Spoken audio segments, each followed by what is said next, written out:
MP Sindh assembly सरदार मीर महबूब Ali Khan Bijrani rice गुलाम शब्बीर चाचड़ के पग जो पहिरियों वर ॾिनो। मरूम रईस अल्लाह वदायो खान चाचड़ जे रूह जे ईसार सवाब लाइ ख़ैरात जे मौक़े ते रस्म दस्तार बंदी संदसि फर्ज़ंद रईस गुलाम शब्बीर चाचड़ के पग बधाई वई। करमपुर लगो ॻोठ रईस अल्लाह वदायो खान चाचड़ रहवासी चाचड़ बिरादरी जे चङे मुड़ुस मरूम रईस अल्लाह वदायो खान चाचड़ जे रूह जे ईसार सवाब लाइ ख़ैरात फ़ी सबीलिल्लाह जे एहतमाम जे मौक़े ते रस्म दस्तार बंदी जे सिलसिले में प्रोग्राम मुनक़िद कयो वियो। ख़ैरात जी मानी खां पोइ इलाइक़े जे मोअज़्ज़िज़ीन MP सिंध असेंबली सरदार मीर महबूब अली खान बिजरानी,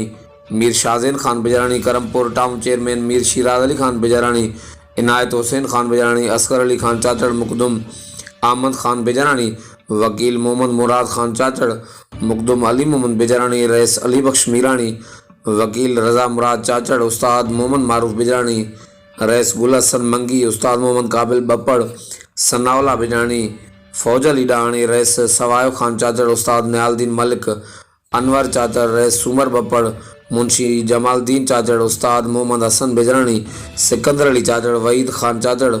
रईस मोहम्मद हसन चन्ना, नेक मोहम्मद चाचड़, डॉक्टर शबीर अहमद दायो, उस्ताद अब्दुल जब्बार चन्ना ऐं चाचड़ बिरादरी समेत मुख़्तलिफ़ बिरादरियुनि जे मोअज़्ज़िज़ीन वॾी तइदाद में शिरकत करे मरहूम रईस अल्लाह वदायो चाचड़ जे मुरबी पुट रईस गुलाम शब्बीर चाचड़ के पग जा वर ॾेई इलाइक़े जी चाचड़ बिरादरी जो रईस चूंडियो। प्रोग्राम में शरीक मुख़्तलिफ़ बिरादरियुनि जे मोअज़्ज़िज़ीन ऐं चाचड़ बिरादरी जे माण्हुनि गुलाम शब्बीर चाचड़ के चाचड़ बिरादरी जो रईस मुंतख़िब थियण ते हार पाराए मुबारकूं ॾिनियूं। ॿिए तरफ़ प्रोग्राम जे आख़िर में दुआए ख़ैर पिणु घुरी वई।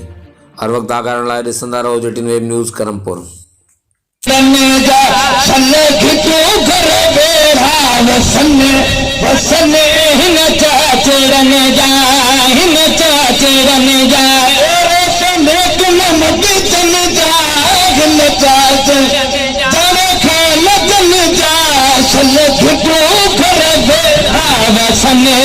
अल्लाह वसने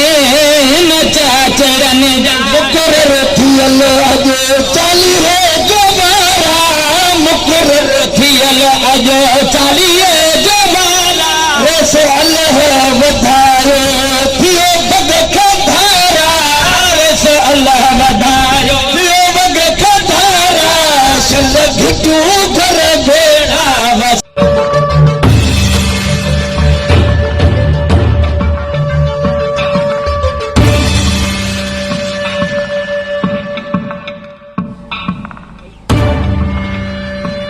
गुलाम शब्बीर के इंतजार शाह की शब्द में